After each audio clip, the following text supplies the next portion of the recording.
इस पार्ट की स्टार्ट पर हम देखते कि हमारा जिन रॉय को कहता है कि तुम्हारी पुअर थिंग यानी कि दुआ सेक्शन अब खतरे से बाहर है। फिर जिन पूछता है क्या तुम अपने रूम में जाके थोड़ा रेस्ट करना प्रेफर करोगे, जिस पे रॉय बोलता है पहले तो मुझे बताओ कि मयासा कैसी है। जिस पे जिन कहता है मसाया ने एडमिट कर लिया है कि उसने ही हमारी दुआ सेक्शन का खून पीने की पूरी तरीके से कोशिश करी है, परंतु इससे पहले मयासा अपने प्लान में सक्सेसफुल हो पाती वो बंदा ने उसे दूर कर दिया हमारी दुआ सेक्शन से। फिर रॉय बोलता है क्या वो बंदा वही ब्लैक ड्रेस वाला था जिसको कि मैंने लात मारी थी। जिन कहता है एक और इम्पोर्टेंट बात कि वो बंदा जो वेपन पकड़ा हुआ था वो एक सिल्वर नाइफ थी। रॉय कहता है इस कंट्री में तो सिल्वर नाइफ बैन है, उन्हें बहुत पहले ही डिस्ट्रॉय कर दिया गया था ताकि कोई दुर्घटना ना हो, और हर साल चेक किया जाता है कि किसी के पास सिल्वर नाइफ तो नहीं है। यहाँ पर आप में से कुछ लोग सोच रहे होंगे कि सिल्वर नाइफ यहाँ पर बैन क्यों है। उसका रीजन है, अगर आप लोग बहुत ज्यादा वैम्पायर स्टोरीज देखते हो तो आपको पता होगा कि जो वैम्पायर लोग होते हैं उनके वहाँ पर एक मान्यता है कि वो लोग सिल्वर नाइफ से मर सकते हैं, इसी के लिए यहाँ पर सिल्वर नाइफ इस कंट्री में बैन है क्योंकि यहाँ पर सारे वैम्पायर हैं। पर जिन कहता है रॉय को कि तुम्हें तो याद होगा ना 10 साल पहले भी ब्लड हंटर के बीच में क्लैश हुआ था,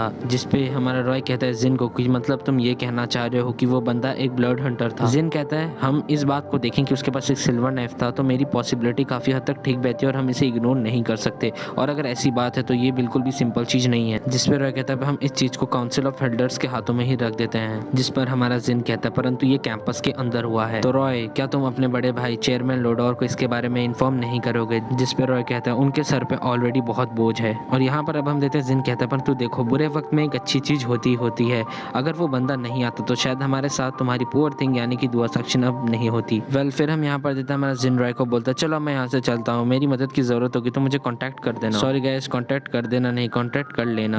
अब यहाँ पर हमारा सीन शिफ्ट होता है, हम देखते हैं दुआ सेक्शन की आंख खुलती है तो वो अपने बगल में रॉय को देखती है जो कि उसकी केयर करते हुए वहीं थकार के सो गया होता है। फिर हम देखते हैं दुआ सेक्शन कहती है रॉय, तो रॉय यहाँ पर उठ जाता है। फिर रॉय दुआ सेक्शन को कहता है तो तुम उठ ही गई, चलो अब बताओ तुम्हें कैसा लग रहा है दुआ सेक्शन, क्या तुम्हें पहले से अच्छा लग रहा है दुआ सेक्शन। यहाँ पर हम देते हैं दुआ सेक्शन अपना वो हाथ हटा लेती है जो कि रॉय के पास होता है, तो रॉय कहते हैं हाँ ये क्या, जिसपे दुआ सेक्शन कहती है क्या ये सच में तुम हो, और फिर हमें दिखा जाता है उसकी आंखों में यहाँ पर आंसू आ गए होते हैं। तो रॉय कहता है क्या हुआ, मैं डॉक्टर को बुलाऊं क्या, तुम्हें अच्छा नहीं लग रहा है। फिर हम देखते हैं कि वो उठ के डॉक्टर को बुलाने जा रहा होता है तो हमें दुआ सेक्शन उसको पकड़ लेती है और कहती है ये केस नहीं है, मेरे को अच्छा फील हो रहा है। फिर हम देखते हैं यहाँ पर रॉय के बहुत क्लोज आता है, बोलता है पर तुम फिर रो क्यों रही हो दुआ सेक्शन, मैंने तो अभी ऐसी कोई चीज भी नहीं की है जिससे कि तुम्हें रोना है। फिर वो दुआ सेक्शन को हंसते हुए कहता है कहीं ऐसा तो नहीं है कि मैं तुम्हारे साथ इतना कोल्ड बिहेव कर रहा था 2 दिनों से तो तुम घबरा गई और तुम्हें इतना सैड फील हो रहा है। फिर दुआ सेक्शन कहती है रॉय तुम मुझे बचाने क्यों आए, तुम मुझे भूली क्यों नहीं गए, तुम मेरे लिए केयर क्यों की। जिसपे हम यहाँ पर देते हैं रॉय के क्लोज आता है और कहता है क्योंकि तुम मेरी पर्सनल ब्लड सर्वेंट हो। फिर वो मजाक में कहते हैं देखो ना